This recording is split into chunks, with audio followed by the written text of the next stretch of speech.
How do you identify the notes of any song? Simply by listening to the song. For example, if I gave you a tune like this, Yester me, yester you, yesterday. Now the notes of that song in solfege would be Do, mi, re, do, la, re, do, ti, so, re, do. And then in numbers it will be 1, 3, 2, and 6, 2, 1, 7, 5, 2, 1. So how was I able to identify the exact numbers and the exact solfege to sing? Was it down to talent? Was it down to gifting? Or was it something that I learned? In this video, I'm going to show you exactly how to get the notes, recognize those notes, and even more important than that, why it's important to identify the notes of a song when you sing them. Hey, a quick mention, that tune I sang at the beginning is from a song by Stevie Wonder. Okay. This channel is all about singers. It's the Singer Growth channel. On here, I'll be showing you exactly what to do with respect to the music and the mechanics of singing. Mechanics has to do with the vocal techniques and how to sing properly using your instrument, which is your body, and the music, which is of course what we will sing. In this specific video, I'm focused on the music. So we want to establish, is there a pattern, is there a formula to being able to figure out exactly what to sing? How did I do it? Now, to explain exactly how I was able to do this, I'm going to be using the analogy of a child. How does a child recognize a name that is assigned to that child? How does the child also recognize that dad is assigned to the father, mom is assigned to the mother, and maybe a sibling called Mary? How does the child differentiate all those names and the exact name? Let's use John as an example, okay? So the child is able to identify all these names via a step-by-step process. And music is very similar. We're able to identify those notes by a step-by-step process. The first step is where we feed as much information in. We feed the major scale information. We keep throwing in that information. Do, re, mi, fa, sol, la, ti, do. Do, ti, la, so, fa, mi, re, do. And after a while, you begin to mix it up. You develop those patterns. And if you keep hearing a particular note amongst all the sounds. So for example, you have a major scale, which a scale basically means a family of notes, musical notes. So there are different types of scale. The most fundamental scale to learn is the major scale. Every single singer needs the major scale, needs to learn the major scale. Now, if you're a singer and you are not familiar or you think you don't know the major scale, you probably already do know the major scale. So I would let you in with a quick reminder. So for example, if I touched the piano this way, do, re, mi, fa, sol, la, ti, do. Do, ti, la, so, fa, mi, re, do. Now that's what we refer to as the major scale. But you don't have to sing it in solfege. You can also sing the same thing in numbers. So here is an example of numbers. 1, 2, 3, 4, 5, 6, 7, 8. Or 1, 1, 7, 6, 5, 4, 3, 2, 1. Now, it's very difficult to sing numbers to try to practice learning a song or learning the major scale. And that is where solfege comes in, because it's more interesting and it's more fun, to be honest. So it's just 7 notes. If you can learn those 7 notes, I'll put them on screen right now. It's do, re, mi, fa, sol, la, ti, and do.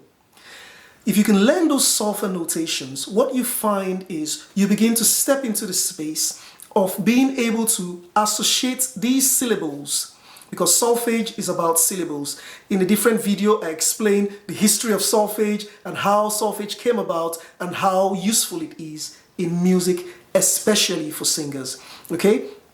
Musicians do use solfege as well, but I find musicians tend to use numbers more than solfege. And I agree, it's better to use numbers as a musician. So let's come back to singers, okay? Because if I go into the space of musicians, things can get a little bit complex and we'll begin to talk about chords and all of that. But let's bring it down to singers. Singers, we sing individual notes, okay? Most of the time. Now I know there are some professional singers that can produce 2 notes at a time, but that is not where we are right now. We're going to come back home to the simple ABCs of music. And the major scale is where we live. Okay, so if you've made it this far in the video, here are the 3 simple reasons why recognizing a note or music notes is important for singers. The first is that you are able to sing in tune. Pitch accuracy. Recognizing notes helps you stay on pitch and sound good. Number 2 is that you learn songs faster and smarter. When you know the notes, it's easier to understand the melody, the harmony, and also to remember it. The third and final reason I have on here is that you sound more confident. Knowing the notes lets you control your voice better and sing with more expression. All right, let's jump back to point number 1, which is information. The first thing that one needs to be able to do is be able to identify the root position of a song. And that is the do or the one. It's important for a singer to know where home is. Okay? We should be able to know where our rest place is. So think of the one like home, or the do as your rest position, as your home position. And of course, we have the octave as well. Do, re, mi, fa, sol, la, ti, do, do. So home is do. It's important to be able to establish when singing a song, where is my root position, or where is my tonic? The right term is the tonic. Where is my home position? Once you're able to identify the home position, then identifying the intervals, the distance between each of the notes becomes the next assignment. So if I play the tune on the keyboard, 1,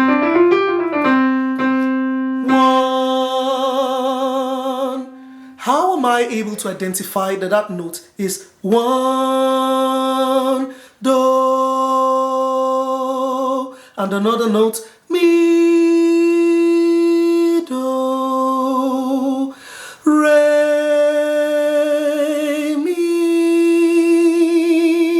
do, re, mi. The next step to that is reinforcement. That is where we do the exercises. We begin to build on what we've already identified or the information that we've been fed over and over. Then we take it on and begin to do the exercises. Now, what do I mean by doing the exercises? I've provided a playlist that has the keys from A, B, C, D, E, F, G. Those are the keys. All those keys, I've provided a playlist that has all those keys in majors, okay? Minors, a different topic. We'll come back to that in a different video. So in majors, we have all those exercises that you can go through one after the other. Go through those exercises, begin to play around with patterns in those exercises. The final step in the process is the mapping phase, the game of association, which is the third step in the process. We need to now map those notes and make sure that those notes have been learned. If we use the same example that we did at the start, which is the example of a child, if you took that child from home and you pointed to the father and said, "Who is that?" the child will say, "Daddy." The child recognizes a name, a label to that person. And if you pointed to the mom will say, "Oh," or the child will say, "Mommy." Why does the child do that? Because we've now helped the child through those 3 steps over time, which is first information, feeding the child information about who daddy is, who mommy is and who the child is. The child has the label, for example, John, and who the sibling is. The child labels the sibling as Mary. So the child knows the difference between those people and has a label for those people. It's the same with music. So the role of a tutor in this case is to point you in the direction of the mapping to make sure you're doing it correctly. And this is why I have the playlist there. Go through the exercises in a safe and comfortable key. The goal is not to lose your voice. In fact, the goal is to find your voice to help you improve. You begin to go from root position to the second, root position to the third, root position to the fourth, back and forth that way. And then your brain and your ear becomes mapped or tuned to the sounds, and you begin to recognize those sounds. So when you sing a song like Twinkle, Twinkle, Little Star, Do, Do, So, So, La, La, So, okay, you begin to recognize those intervals between the root position and the position that you're trying to get to. I'll also be doing a video on the difference between a major and a minor, and songs on a major and songs on a minor.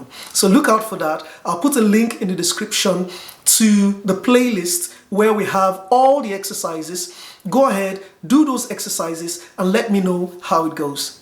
Once again, thanks for watching. See you on the next video.